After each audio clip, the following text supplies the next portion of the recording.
I'm Fred McMurray, which means this must be Pillars, pillars, pillars of franchising. Pillars, pillars, pillars of franchising.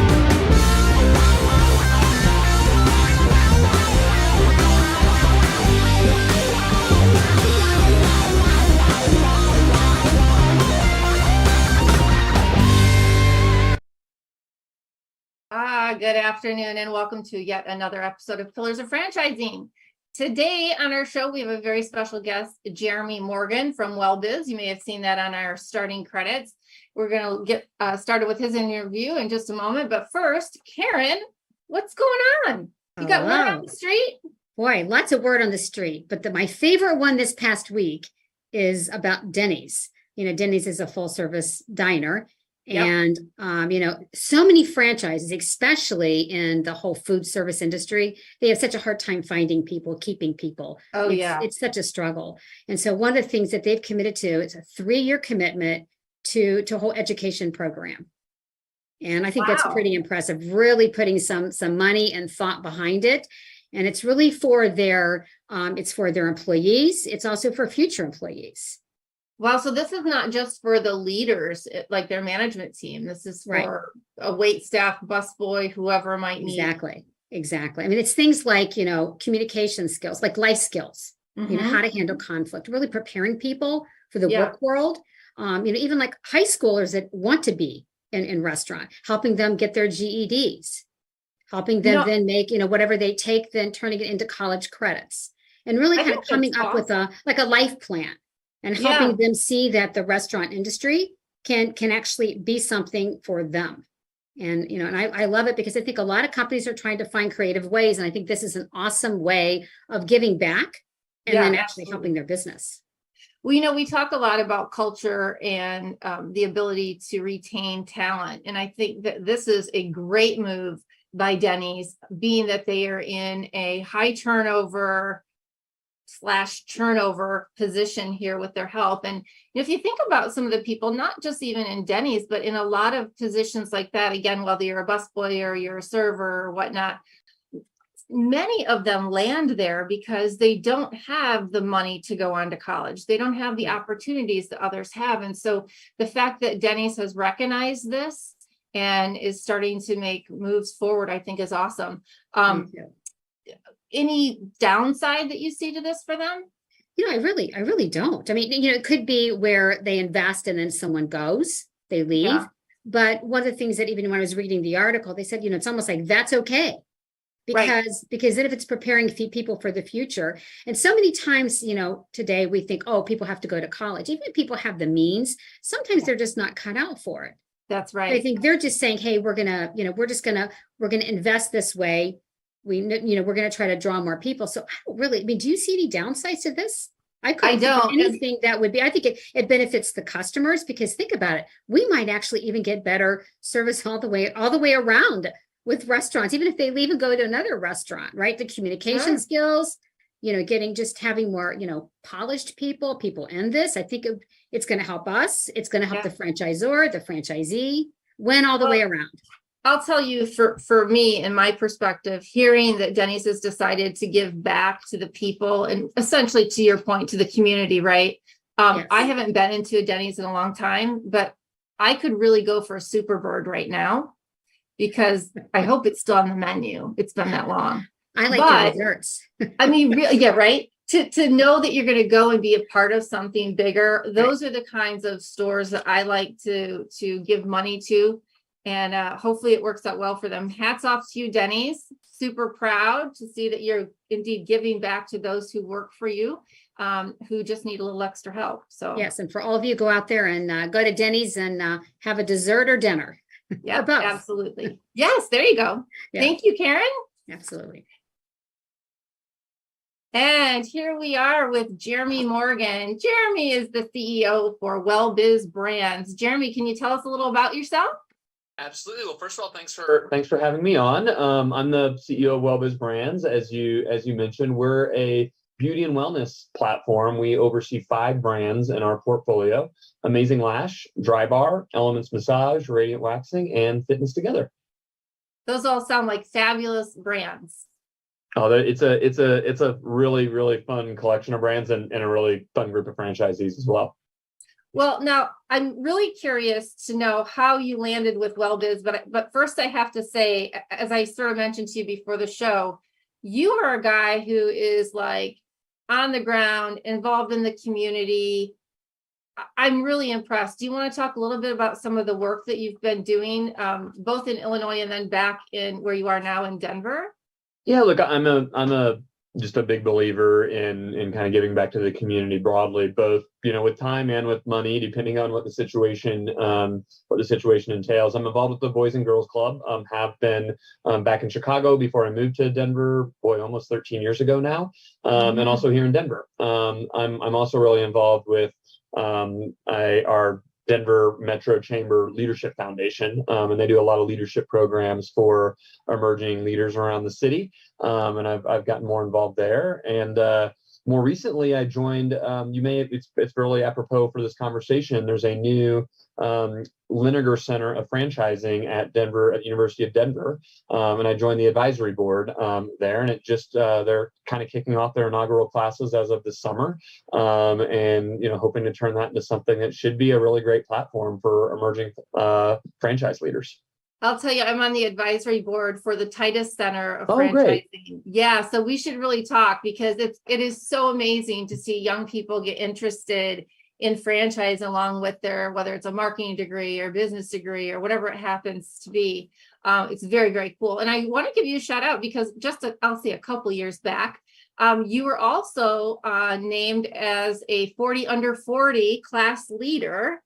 There in Denver, I wouldn't be able to get that award anymore. That ship has sailed, unfortunately. Just a couple years ago. But I think that's really cool, because that really pronounces you being a leader. And a lot of times what people forget is that the more involved you are in your community, when you go into leadership roles like you have now, where you're over, 5 different brands or 4 different brands and all of these different locations, do you find that some of the experience you've had in the community and in these other groups have helped you lead the team that you have today? Oh my gosh, without a doubt. I mean, I think, franchising is just a unique industry anyway. The whole thing is, how do you relate to people and work through people? Both, obviously I have my own team, my employees, but the vast majority of how we get things done is through working with our franchisees, who are very much not my employees. And, I think that, working in the community, getting to know people in various different contexts, I think that makes me better for my job. But honestly, I think, spending a lot of time with all of our franchisees also makes me better at being a community advocate in various things as well. And so it's really a win-win proposition overall. That's awesome. So tell me a little bit about Wellbiz and what it is that you're looking to achieve now and then again in the next few years or so. Yeah, absolutely. So, as I mentioned, we have these 5 brands on our platform, but really the overarching thesis behind Wellbiz, what we're trying to do is bigger than any one of our brands. We aspire to be and like to think that we are among kind of the really top franchise platforms, and we define that in a pretty specific way. We seek out concepts that fit some pretty specific criteria, but boy, when they fit those criteria, we think we're in a position to uniquely add value to those systems, to those franchise ownerships. So the things that we look for, it starts by being in the beauty and wellness space. We think there's amazing tailwinds in those industries. Having good tailwinds behind you typically makes you look smart and makes some things a little bit easier. All of our brands are in personal services, and the way that we define that is, it means you have to spend time one-on-one with a real human licensed service provider. So whether that's a massage therapist at Elements, an esthetician at Amazing Lash or Radiant, a personal trainer at Fitness Together, or a cosmetologist at Dry Bar, you're really like spending that one-on-one time. And a part of the reason that's important for us is, everything's going online. And at the end of the day, you have to see a person to get a massage. And so we think it puts a nice moat around our business model if it requires that in-person interaction. That became a little more challenging during COVID, by the way. Yes. But that's a big part of our thesis. All of our brands focus on a mass affluent female customer. So middle to upper income woman who is kind of seeking these various different beauty and wellness services. So we know her really well. And that helps us leverage insights across our brands on things like digital marketing and building membership programs, et cetera. Membership or highly recurring revenue is kind of our fourth pillar, to use a good word for this podcast. But we look for services that people need to use over and over and over again. They're not necessarily special occasions. They're not kind of once a year. They're kind of an everyday indulgence, maybe, but an everyday occasion. And then last but not least, we do this in a multi-unit brick and mortar retail franchising context. And, franchising itself, as I'm sure we're going to talk about, is its own unique business model, and doing that well, particularly for first-time franchisees and small business owners, we think we're really pretty good at. So we seek out those things that are in common, and then we, really dig in on the categories we want to be a part of and the brands that are best suited to deliver a best-in-class service. So that's really what holds the whole thing together. And we built it through a combination of working with franchisees to build their top line sales within their locations, building units within these brands, and then of course M&A over time. Amazing Lash was acquired in 2018, and Dry Bar and Radiant Waxing in 2021. In total, we now have almost 900 locations and about $600 million in system-wide sales. Wow, that is impressive. Now, I want to point out something, because a lot of people, when they come to me and they're looking to buy a brand, they are looking for that recurring revenue model. So I think that's really interesting that is really kind of one of the targets that you all look for. And I have to assume that also plays into your platform, the Wellbiz One. Is that kind of the key to making all those pieces fit together? You want to talk about that? Yeah, it does. So membership broadly, really it only works, first of all, like it's amazing for a franchise owner having that predictability of the cash flow, but it really only works if it's a good value proposition for the consumer. Like, if you try to unnaturally package a membership together in a way that a consumer's not terribly interested, it's just, you're pushing a boulder uphill a little bit. Fortunately, it gets to being in categories where the brands are just by very nature, like looking at kind of a recurring type of customer, and then building a membership that makes a great value proposition for them is a big part of it. Technology is a big enabler. So you mentioned our Wellbiz One platform. One of the things that we do at Wellbiz is we really do spend a lot of time trying to think about what are the things that our brands have in common. A way that often shows up is through technology. So all of our brands are on a common point of sale system, a common online booking engine, a common set of KPI reporting, a common set of learning management systems and applicant tracking systems. It makes our team able to take these playbooks we've developed and these technologies that we've developed and plug them into emerging concepts when we acquire them, and kind of give them that, it kind of just skips a couple innings forward, to use a sports analogy, on giving them the tools that would probably take a while for them to build organically on their own. And that comes with the expertise on my team on how to work with franchisees to leverage those tools. And the membership aspect of it really ties into how Wellbiz One works overall. Now, the interesting thing about your brands, with so many different, I call them umbrella companies, you've done a really good job at identifying who your avatar is. It's the, middle to high income female in most of those cases. Do you find, or have you had franchisees who have one brand and then they decide to invest in another brand under your platform?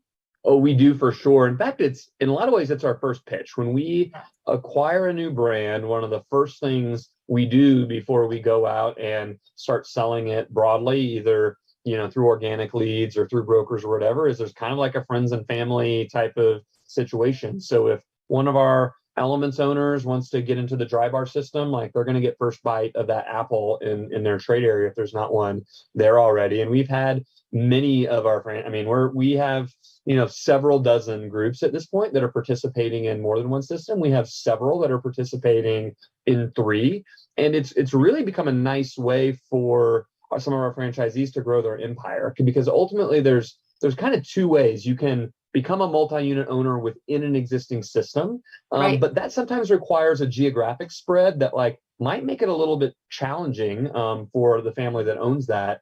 By having a multi-brand approach, you can potentially put these even in the same shopping center, but certainly kind of all within driving distance of your house. And so there's pros and cons of those approaches. You have to learn some different things on different brands if you're doing multi-brand, but you can keep them all really close. You know, if you do multi-unit within one, like, well, you're kind of running that same playbook, but you might have to, you know, drive a couple hours or something, particularly if you're in, you know, some smaller markets and things like that. Okay. Yeah. Really good point. So one of the things that I like to talk about with folks like you, because we have so many listeners who are considering the brands that we talk to, right? They're listening and saying, okay, well, Wellbiz contains these 4 brands. Let's feel them out, hear what he has to say. You all share, I assume, like a common marketing group. Is that right? Do you That's share right. the same? Yep, that's right. So our team is structured even a little different than other franchise platforms, frankly. We it goes back to seeking out that 85% of things that our brands have in common. So I'm going to circle back to how the team is set up, but when you think about this through a franchisee or customer lens, all of our concepts have a front desk where there is a worker that is answering the phones, selling memberships, kind of doing the customer service. All of our brands have a one-on-one appointment that is probably about an hour long, where they are effectively like purchasing time to get a blowout, get their eyelashes done, get a massage done, get personal training, etc. These are all in 1,500 square foot, roughly, retail locations that are probably out in front of a Whole Foods or a Target or something else. So the things that the franchisees need for their playbooks are, how do I use digital marketing to drive people in for the first time? How do I go about training my front desk to do membership sales? How do I go about leveraging a learning management system to train those service providers on how to do a dry bar blowout or how to do a massage elements? You know, how do I go about finding real estate or building? Like, so those things are pretty darn similar, even though the dry bar customer experience is very different than the Amazing Lash customer experience. And so my team is set up with those things. So I have a membership sales team that works across all the brands. I have a digital marketing team that works across all the brands. Our real estate and construction team works across all of the brands. We have about a 130-person team, with the exception of a few folks that are more in like the service provider training world, which is pretty specialized. People really carry a Wellbiz business card, not a brand specific business card, because they are working across our concepts. And what that allows us to do is bring resources to bear like a 900 unit chain for a brand that might only have 70 or 100 or 200 units. And it's, you know, ideally gets the best of both worlds as we kind of bring those resources to bear for franchise owners. That's interesting. So I think the nice thing, because as you said, it's such one-on-one personal service, you can have a franchise coach or a business coach out there, and it's really just the same thing, except for, like you said, the technical stuff. Like if somebody's, you know, if someone needs help with how to do the eyelash extension service, we have a stylist training team that does that. But you know, because the business engine is actually pretty similar, the KPIs are really similar. The coaches are able to coach on membership conversion and membership attrition and you know, service provider retention. And you know, we've got our set of key metrics, and they are, again, probably about 80% the same across the brands, which means the business coaches are able to work with multiple people and multiple brands. And oh, by the way, one of the value propositions is when we have a franchisee that owns multiple brands, they can have one business coach that works with them across all of them, because it's similar tools, same person, which is a really big value add for that franchise owner. They don't have to talk to 3 different people because they're in 3 different brands. They can really work with their primary point of contact on everything. That's awesome. So tell me, I'm obviously, you know, when you think about somebody who's a single unit owner, you kind of think of one avatar, but then when you think about somebody who's going to own, I'm envisioning this shopping plaza with 3 or 4 different brands in it, right? Because I love that idea. What type of individual are you looking for as a franchisee, and what is that going to cost them to get into something like that? So the vast majority of our franchisees, not all, but like probably about half, it's their first time being a small business owner or a franchisee. So it is a first time experience. We certainly have folks that are in other brands and have done things before, but like probably half haven't. So we're really, really comfortable with working with that first time entrepreneur on things. Our concepts, and it's a little, every FDD is a little bit different. Every concept's a little bit, but roughly these are about $500,000 to build a location, depending on the market, depending on the brand. And so it's a, relatively higher net worth and liquidity requirement in order to be able to bring on that type of debt or be able to get yourself going. But it's also, something that, for most, we were using the word corporate refugee before, Kristin, but for most folks that have had like a pretty successful career in middle management, like if they've built a little bit of a nest egg, like they're probably going to qualify to be a franchisee in one of our brands. That's awesome. And, I think that's one of the questions that we keep getting asked by people is, do I have to be a millionaire to No, you really don't have to. Yeah. And really, there's a lot of great funding out there available as well. And that, let's say you did a 3-pack. So you're looking at 1.5 million. That's if you want to do 3. And quite frankly, most people probably start with 1 and then they go to the next and they go to the next once they start hitting cash positive. Is that kind of how they? That's exactly right. And to your point on the funding, I think, when you compare it to trying to hang your own shingle and start your own thing, like good luck getting a bank to give you a loan on your own personal unproven concept. But there are plenty of lending partners out there that are happy to provide lending to a proven franchise concept. So yes, it may cost $500,000 to get an Elements massage open, but you can probably get a loan for several $100,000 to get it open. And if you're doing that with your own massage concept, probably a bank's not going to be terribly eager to provide that kind of funding. For sure. That's such a good point. So what's kind of your goal here in the next 3 to 5 years with Wellbiz? What's your vision? Well, so we are always, while we view ourselves as an M&A platform. However, really that's more opportunistic than anything else. Our core focus is how do we build top line with our franchisees on the locations they have, and how do we build unit count in the brands that we own? I mean, that is like by a lot plan A and plan B or strategy 1 or strategy 2. We got plenty to do with the brands we have and the franchise owners we have. Now, if the right type of concept were to come along in the right category, we're going to jump all over that. We went from acquiring Amazing Lash in 2018. We didn't do anything for 3 years, and then we did 2, and then we haven't done anything since. So, if it's the right opportunity, we're going to be aggressive about it and want to bring that in. But like, if the right thing doesn't come along, we don't have to buy other brands just for the sake of buying the brands. We got plenty of growing to do with and white space to work with on the concepts that are already underneath the umbrella.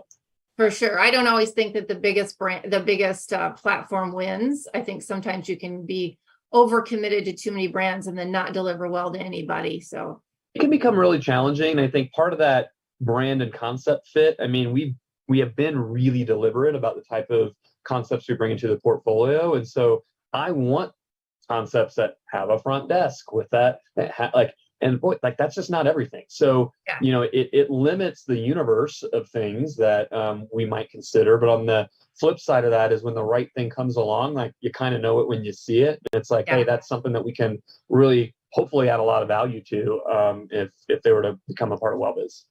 Well, because you have this, I was talking to somebody earlier today who owns not one of your brands, but a brand that requires that one-on-one, similar to massage, but not massage, right?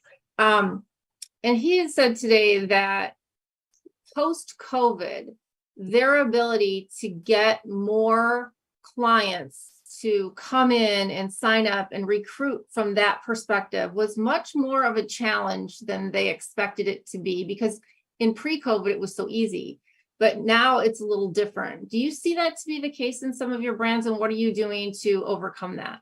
To some extent. So I'm glad to hear that other brands see a little bit of that as well. I mean, look, there's a lot of things that are different in a post-COVID environment. Frankly, the thing on our end that I think has been the biggest adjustment has been the employment environment. So, I mean, our franchisees, employees, those team members, they are the product. Like, you don't have anything to sell if you don't have massage therapist there or a personal trainer there to perform that service. And as we all know, unemployment's been, 3%. It's been kind of an inflationary environment with wages. Like, it's competitive out there to find great folks. That's probably been the critical path to growth. Like we often like there's plenty of consumer demand for our services. Frankly, if we had more service providers, we would have more business, almost definitely. That's gotten, in the last 6 months, that's eased up a little bit. It's still like harder than it was in 2018, but it's better than it was in 2022. Part of the dynamic actually is that our concepts do rely on folks, many folks that are coming out of school for the first time. And the truth is, like, not that many people were going to beauty school in 2020 and 2021. They all shut down. So we kind of lost a class or two of folks that would kind of normally be our bread and butter for introducing them into hair care or massage therapy or personal training. And we're kind of finally kind of getting to the other side of like that being a core issue. But it was really tough in 2021 and 2022. Oh yeah. You forget about that lag, the gap, right? I mean, I see it in my kids in the way that they behave and perform at school, but you forget about how that affects our workplace and the young people coming into it. So that's a really great point. It's exactly right. And, I do think that there is, I think it would be too strong to say there's membership fatigue, but for certain, I think people are really wanting to make sure they're putting their money behind the things that matter the most to them. And so, it's important to be in concepts that are really kind of fixtures in how people think about going through their day-to-day lives. Yeah, for sure. So you've got these brands. So let's just review that. For Wellbiz, you have Dry Bar, Amazing Lash Studio, Radiant Waxing, Elements Massage, and Fitness Together. You got it. Of all of those brands, what do you think, kind of throwing them all together, what are the top 3 FDD items that you think are really important for somebody looking to make an investment in one of your brands? Yeah, I mean, look, I'm a big believer in just broadly kind of cash on cash return kind of metrics. So I'm always interested in, hey, what is it going to cost to build? And once they are kind of a more mature unit, like what can I expect to make out of these things? And our brands, it's one of the best part of being in a membership model. But I spent some time in my career in restaurants, but it does take a while to build up membership, right? So to get to that maturity takes a little bit of time to build up the business. The really, really good news on our concepts, all of them, they are fairly simple business models in the scheme of things. Selling a massage for $80 and you're probably paying a massage therapist $22, $23. Like, you're on a recurring credit card payment. Like, if you are able to get enough business, that incremental business really is very lucrative. About 50% will flow through the bottom line. You of course have to pay your fixed cost, your rent, your manager, your front desk labor.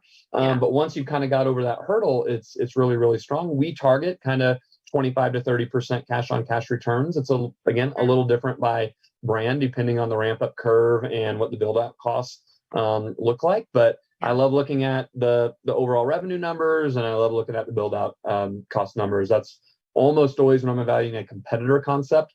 Like those are the pages I flip to right away.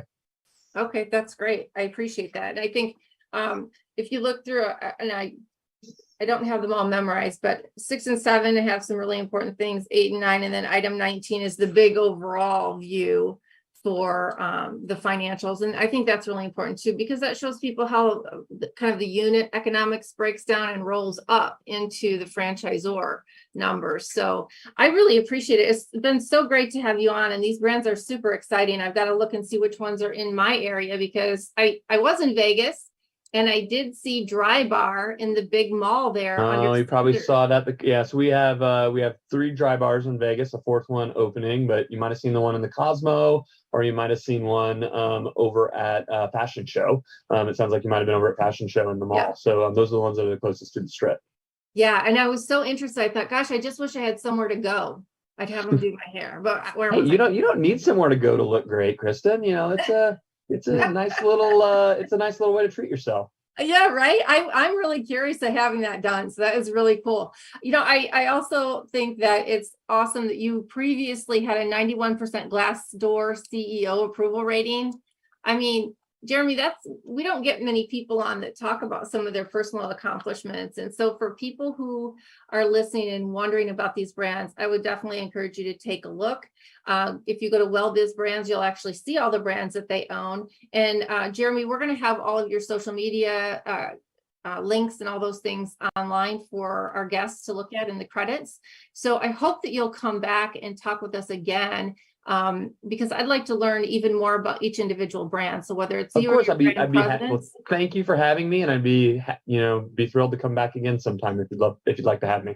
Yeah, that's so awesome. Thank you so much, and have a great day in Denver. All right, thank you. And coming up next, hey, franchise owners, how's your local marketing? Do you feel like you could use some help keeping up with your social media posts and comments and reviews? Do you wonder if you could be doing more to attract local customers? Are you able to identify new move-ins to your local area? At Westvine, we help franchisees like you reach more local customers through digital marketing. With daily monitoring, creative content, and ad placement, and customer data intelligence, we'll get your business in front of the people who want your products or services. We also work with franchisors who need an agency to handle the digital marketing for all of their locations. If you're ready to reach more local customers, give us a call at 805-265-5440 or visit us at westvine.com. That's 805-265-5440 or westvine.com. Hello. Hi, Tom. Hello, Karen. Welcome back. Welcome back to the show. Thank you. Thank you for having me. Yeah, it's been a while. I don't think I've been on the show with you, but for those of you who haven't seen Tom Porterfield, he has 30 years experience working with franchisors and franchisees, and Tom's CPA and a certified franchise executive. So you've got a lot of years in this business, in this franchise business. Thank you. Yep, makes me sound old. Oh, no, never. Never. So great interview with Jeremy. I just love unique ways of franchising. Yeah. Made me, I pulled up their brands, pulled up their website, made me think about getting a massage. Yeah. I was thinking about going to the Dry Bar and then headed to Denny's. That works for you. Exactly. So, well, last week we were talking about franchising and talking about, a lot of times we'll talk about the new franchises, and we were talking about some considerations to make when purchasing an existing franchise. So we really want to continue that conversation with you today, kind of get your expertise and thoughts on that. Yeah. It's certainly an option for people. You tend to think, whenever you think about franchising and looking at an opportunity, you tend to think about a startup unit, but in many cases there are resales that are out there, and you might not even know about it unless you actually talk to the franchisor. They may be aware of someone that wants to exit or is thinking about that and has a good location, a good business that they're ready to exit, and it would provide a great opportunity for someone. Exactly. So if someone is interested in kind of like buying an existing franchise business, I mean, what do you think, based on your expertise, or some of the key things that they'd want to look for? Yeah, it probably depends on the buyer, right? And if it's someone that is new to franchising, that is not in the franchising business, it's really kind of twofold for them. They've got to look at not only what the business does and what the business looks like that they're buying, but they've also kind of got to vet the franchisor, right? And make sure that that's really what they want to do, versus someone that maybe is already in that brand franchising and they just want to add another unit. It's a different set of circumstances. They're really doing due diligence just on that franchise unit that they're looking at, versus someone that's not in the franchising business. They've really got to do due diligence on the franchisor as well as the location that they're looking at acquiring. Exactly. And I think sometimes, we were talking last week where sometimes people are like, oh, okay, well, it's existing, so it seems okay and it's been successful, and they'll kind of do a broad brush. But really, maybe they need to kind of stop and say, okay, let me dig into this a little bit further and take a look at some of the different elements. Yeah, absolutely making sure it is a good fit for what they want to do, what their lifestyle is, what their expertise is, what they bring to the table, and everything. What are some of the key metrics? What are some things where when someone's evaluating the purchasing an existing franchise location, are there some key metrics they should be looking at? Some examples of that? Yeah, well, that's also going to depend on what the business is, right? And Jeremy did a great job, on what he presented earlier and his brands and everything, and they've got KPIs. I'm sure that they're looking at. Every business has different KPIs, but there's one thing that's really common across everything. Especially if you're going to make an acquisition, and that's EBITDA. You really have got to look at what cash flow is getting generated from that unit to justify a purchase price, really. And Jeremy also mentioned lending, borrowing. If you're going out to acquire a franchise location and you're going to do financing, you're going to have a debt service ratio there where you're generating enough cash, probably 1.2 minimum cash flow to your debt service. So, if you've got a just in rough terms, but if you've got a $7,500 a month, payment to service the acquisition debt, you're going to be needing to generate a minimum probably of around 10,000 in cash flow a month for that lender to be comfortable with that. Right. So knowing those metrics, and then also what's behind the metrics too. Oh, yeah, right? absolutely. Which is really important to make sure you can actually meet that. Yeah. We kind of start with EBITDA, right? Right. And then depending on what business you're in, kind of backing up from that, looking at, Jeremy mentioned he came out of a restaurant background, and restaurant is, really the key metrics there are looking at your food cost and your labor cost. I mean, that's an easy example there. You've got to hit those numbers to get the margins to cover your fixed overhead and produce that EBITDA that you want. So those are metrics, and it varies probably in what segment you're in restaurant, but typically, somewhere in that mid 20% for labor and mid 20% for food content is critical. And like I said, that'll vary a little bit depending on what system you're in, but you have got to understand those metrics and manage to those metrics if you're going to hit your EBITDA targets.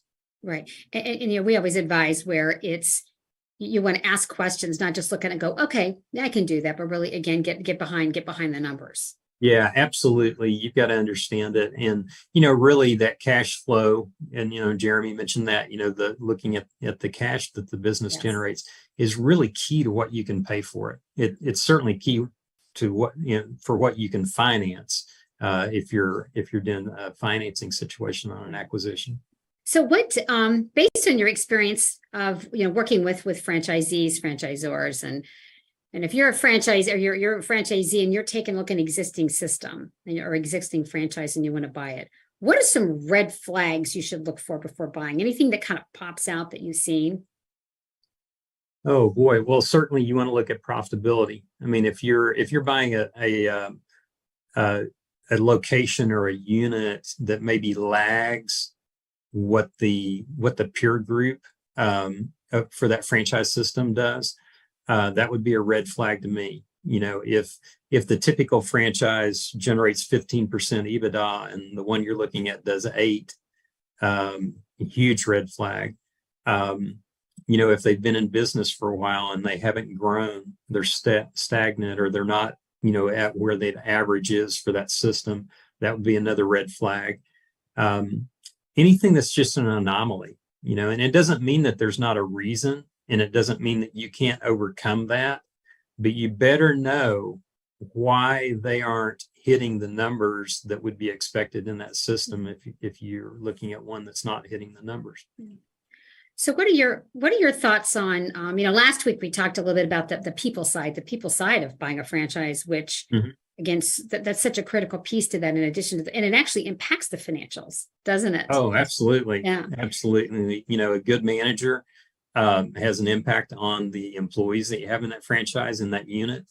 And it also depends if you're looking, right, if you're that individual person that is looking to buy a unit, that's on the market, or you're already a franchisor that has locations of that brand. Those scenarios are different, right? There's probably more risk for the individual.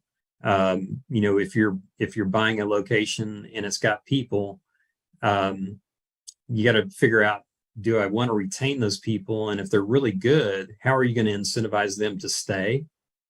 And then on the other hand, if you're already have multiple units and you're just maybe acquiring an adjacent territory, you've got a little bit more flexibility, because you may have someone up and coming within your current locations that you could put in there, maybe to overcome some of the weaknesses in that location you're acquiring. Right. Definitely. Did I answer your question? No, you did. You did. So just one last question. So what one piece of advice do you have for someone? Just one key piece of advice that you say, okay, make sure you do this. Don't forget to do this, or don't forget to look at that. Anything that you could share with our listeners? Well, I mean, there's so many things I'd like to say, right? But we typically, if you're thinking about buying a franchise, you're thinking, well, I'm going to start up a unit, right? And there's pros and cons to both, right? You've got that ramp up. Jeremy talked about, ramp up. And there's a risk at that, because you don't know how quickly you're going to hit the numbers that you need to meet your goals. Whereas if you're buying an existing, location, you do have a history there, right? Yes. So, I think the key thing that I would say is, if you want to buy an existing location, think about, the brands that you're interested in. And I would probably make a call to that franchisor and start a conversation with them. They may know someone. Maybe it's not where you live, but maybe it's in a location you might want to relocate to, right? Where you might want to retire or have a franchise location. So they know their owners better than anyone else, right? They should know their franchisees. Absolutely. Anyone else. They may have someone who has a great business that's looking at exiting it maybe in the next 3 to 5 years. That gives you a great opportunity maybe to come in and work with them and acquire that location. So I would be thinking about making those phone calls and starting that conversation, getting to know the brand that you want to work with and see what opportunities they're aware of. They might be able to help you get into that market. Sounds good. Great pieces of advice, Tom. And looking forward to hearing more from you, future segments. Thanks so much for sharing your insights. Oh, you're welcome. Thanks. 50 graduates resulting in 7 new franchisees owning 8 franchise brands, more than a dozen skilled graduates who are employees of franchise companies, all of them having earned a concentration in franchising exclusively granted by the Titus Center at Palm Beach Atlantic University, plus more than 80 franchise professionals on our advisory board. The Titus Center for Franchising is on fire in West Palm Beach, Florida. What do you need to join us? My students want to hear from you. They may even want to buy your franchise or work for your company. TitusCenter.com.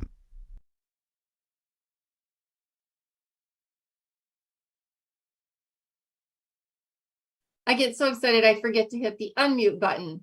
But I'm so excited every time I listen to the Titus Center, because if you haven't checked it out yet, go online and look at the franchise hot seat for some emerging brands as they present to a panel their brands and what they'd like to do with them and seek help. I'd like to thank you all for joining us on the call today, on the show rather, and thank you to Jeremy Morgan with Wellbiz Brands, and also a huge thank you to our new contributor, Tom Porterfield. We appreciate our $1 Million mentors, Jerry Akers, who just got back from fishing in Canada. Wait till you hear from him. Next week, Andrea Mundy, Ray Pillar, and Karen Kimsey-Sword for their continued commitment and insights. And thank you, of course, to Laura Liff, our franchise lawyer. And last but not least, a shout of thanks to our producer, Fred McMurray. I am Kristin Selmeczy, your 5th franchising mentor, and together we are your resource for franchising success. This has been another episode of Pillars of Franchising. Join us again next week at 4 p.m. Central Standard Time, wherever you get your podcast. And remember, the dream starts here. Have a great week.